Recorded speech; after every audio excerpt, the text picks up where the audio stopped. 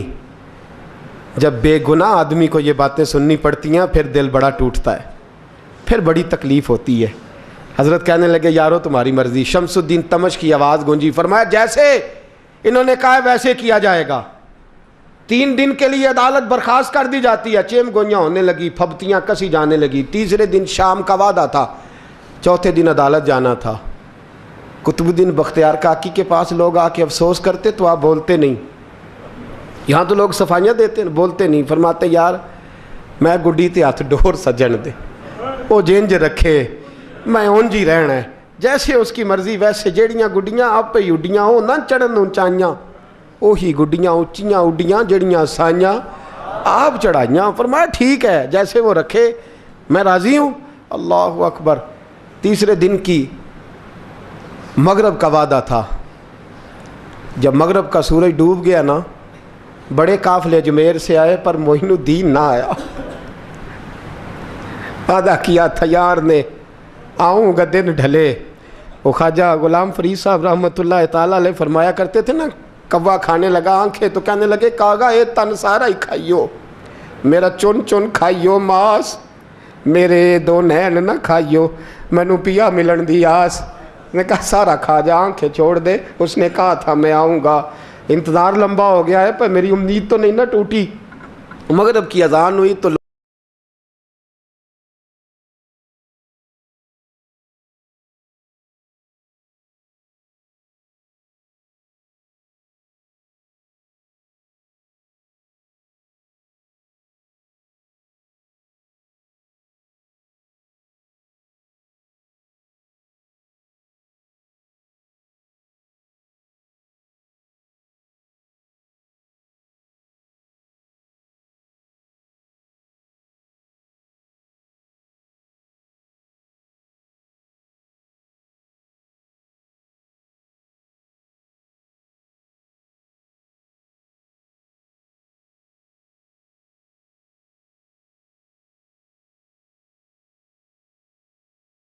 کا پیچھے ہٹ.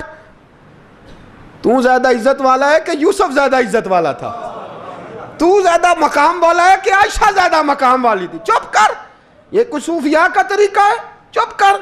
عرض کی حضور غلطی ہو گئی, میں پہلے نہیں رویا, تو ملا ہے تو رویا ہو. میں پہلے نہیں تڑپا, میں نے شکوا نہیں, تو ملا ہے. اپنا ہی کو ملے تو دکھ یاد آتے ہیں نا. فرمایا چپ کر, جا سلطان سے کہہ دے سویرے نماز کے بعد عدالت لگا دے. سویرے جب عدالت لگی نا تو خواجہ معین الدین صاحب بازو پکڑا خواجہ قطب صاحب کا, نکلے تو دیکھا لائنیں لگی ہیں, مجمع لگا ہے, آنکھوں میں آنسو آ گئے. کہا حضور آپ کیوں روتے ہیں؟ فرمایا میرا دل تھا لوگ میرے کتب کی شان دیکھنے آئے, یہ کتنے بدبخت ہیں, میرے کتب کی رسوائی دیکھنے آئے. کتنے نالائق ہیں, رسوائی دیکھنے اتنے آئے ہیں, شان دیکھنے آتے ہی نہیں. اللہ اکبر. جب میدان لگا خواجہ صاحب پہنچے, عورت کو کہنے لگی اللہ سے ڈر جا, وقت تھوڑا ہے, تو مر جائے گی. کہنے لگی مجھے داستانیں نہ سنائیں. قاضی صاحب سے کہنے لگے قاضی صاحب آپ حقیقت حال سے آگاہ ہیں, خیال کریں. کہنے لگے خواجہ صاحب دلیلیں نہ دیں, گواہ لائیں, واز نہ کریں. خواجہ صاحب رحمۃ اللہ علیہ کہنے لگے گواہوں کو بلاؤ. گواہ آئے تو خواجہ معین الدین صاحب نے نظر, تم ہو میرے کتب پر, میرے کتب کے جرم کے گواہ. ان کی زبانیں کانپنے لگیں, ہاتھ کانپنے لگے. میں بولتے کیوں نہیں؟ جب ان کی نظریں جھکی تو بادشاہ کہنے لگا اگر اب تم نے گواہی نہ دی تو تمہیں میں مجرم بنا کے 80 کوڑے ماروں گا. کہنے لگا جی دیکھا ہے, جی دیکھا ہے ہم نے تہجد کے وقت. جب سب گواہیاں پوری ہو گئیں, عورت بھی تڑپ رہی ہے, رو رہی ہے, 2 مہینے کا بچہ گود میں ہے. اب بولیے بولیے. علماء ظواہر بھی کھڑے ہیں, حسد کرنے والے جلنے والے بھی کھڑے ہیں, ہندو تو ویسے ہی تالیاں بجا رہے ہیں. اجمیر کا بوڑھا, اور یہ آخری پھیرا تھا خواجہ معین الدین کا دلی میں. اس کے بعد ظاہراً دوبارہ نہیں آئے. اٹھے لاٹھی ٹکاتے ٹکاتے اور میدان کے اندر جا کے نا, بڑے میدان میں مجمع تھا, سر سجدے میں رکھا. کہنے لگے یا اللہ میں ہندوستان مرضی سے نہیں آیا, تیرے رسول کا بھیجا آیا ہوں. پھر اٹھے اور کہنے لگے مولا تیرے نبی کا فرمان ہے کہ میری امت کے علماء بنی اسرائیل کے نبیوں کی طرح ہوں گے. اگر یوسف کے لیے بچہ بول سکتا ہے تو میرے کتب کے لیے بھی بولنا چاہیے. اگر یوسف علیہ السلام کے لیے بول سکتا ہے تو میرا قطب الدین بھی سچا ہے. اس کے لیے پھر اٹھے, اس بی بی کی طرف بڑھے. لوگ کہنے لگے نہ جانے اب کیا ہوگا. جب اجمیر کے بادشاہ نے, عطا رسول نے, ہند الولی نے, امام الاولیاء نے کپڑا کھینچا اور کہنے لگے وہ بچے تو جانتا ہے نا تیرا باپ کون ہے, 2 مہینے کا بچہ. جب نانا بولا تو بی بی کہنے لگی اب کیا کر رہے ہو, بچے بھی کبھی بولے ہیں. میں بی بی چپ کر, ان اللہ علی کل شیء قدیر, میں کمزور رب کا ماننے والا نہیں, قدرتوں والے رب کا ماننے والا ہوں. وہ چاہے تو بچے بھی بولتے ہیں. قرآن کہتا ہے حضرت عیسیٰ بولے تھے انی عبد اللہ آتانی الکتاب. مریم بھی تو ولی اللہ تھی, وہ نبی تو نہیں تھی. اگر ولی اللہ بنی اسرائیل کا ہو بچہ بول سکتا ہے, تو اگر ولی اللہ محمد عربی کی امت کا ہو تو بچہ پھر بھی بول سکتا ہے. یوں کپڑا ہٹایا, بچہ بول. 2 مہینے کا بچہ ماں کی گود میں اٹھ کے بیٹھ گیا اور بچہ بول کے کہنے لگا السلام علیکم یا ولی اللہ. جب یہ لفظ ادا کیے تو نعرے لگنے لگے, لوگ رونے لگے. بی بی بے ہوش ہو کے گری, فرمانے لگے مجھے سلام نہ کر, میرے کتب کی بات بتا. کہنے لگا قسم ہے اللہ کی عزت کی, وہ سامنے مجمع جو سردار بیٹھا ہے وہ میرا باپ ہے. قطب الدین تو بے گناہ ہے, قطب الدین تو بے گناہ ہے, میرا باپ تو وہ بیٹھا ہے. یہ قاضی بھی سازش میں شریک ہے. کئی مسلمان خریدے گئے, یہ گواہ خریدے گئے. جب گواہی ہو گئی, بچہ یہ لفظ کہہ کے اللہ اکبر کہتا ہوا پھر چپ کر گیا. خواجہ قطب الدین صاحب کا بازو پکڑا, خواجہ معین الدین صاحب نے مجمع سے باہر نکلے. لوگ کہنے لگے حضور آپ کچھ بولتے نہیں. فرمانے لگے جس نے بولنا تھا وہ بول چکا ہے, جس نے بولنا تھا وہ جو جادو, وہ جو سر چڑھ کے بولے. فرمایا تم نے افواہوں پہ نظر رکھی اور میں نے اللہ کی قدرت پہ نظر رکھی. تم نے اس کے کردار کو جھنجھوڑا اور میں نے اس کے کردار کو تعمیر کیا. حضرت سلطان شمس الدین تمش بھی پیچھے دوڑے, کہا حضور کہاں لے جا رہے ہو. فرمایا کتب میرا ہے, میں جمائر ساتھ لے کے جا رہا ہوں. اب میں نے اپنا بچہ تمہارے سپرد, اب میرے پاس رہے گا. تم نے ستایا ہے میری اولاد کو, اب یہ میرے پاس رہے گا, میں نے نہیں تمہیں دینا. لوگ راہیں بچھا کے, نظریں بچھا کے بیٹھ گئے, پاؤں میں گر گئے. کہنے لگے حضور ہمارے لیے نہیں, رسول اللہ کے دین کے لیے, ہمارے لیے نہیں, تعمیر شریعت کے لیے, ادائے سنت کے لیے چھوڑ جائیے. خواجہ صاحب کہنے لگے قطب الدین جا, تجھے چھوڑ کے جاتا ہوں, اب قیامت تک کوئی تیری رسوائی کی جرت نہیں کر سکے گا. عزیز یاد رکھ, نہ افواہوں پہ لگا کریں, نہ کسی برادری, کسی قوم, کسی شخص کے بارے میں ایسی باتیں. یہاں تو لوگ گڑ گڑ کے چیزیں لاتے ہیں, گڑ گڑ کے چیزیں لاتے ہیں, اور جن کی ہیں ان کے پاس بڑے دلائل ہیں اپنی صفائی پیش کرنے کے لیے. جو غربا مساکین ہوتے ہیں وہ بیچارے اپنی عزت پر لگا ہوا داغ دھو بھی نہیں پاتے. ہم بڑا لوگوں پر دھبا لگا کے ثابت کر گزرتے ہیں اور پھر صدیاں گزر جاتی ہیں. میری غربت نے کیا مجھ کو زمانے میں بدنام, تیری دولت نے تیرے عیب چھپا رکھے ہیں. اللہ کا قرآن کہتا ہے جب خبر پہنچے تو تحقیق کر, خیال کر, اس کے بعد پھر آگے اس کو بیان کر. اللہ ہمیں سمجھنے کی توفیق دے. آخر دعوان ان الحمدللہ.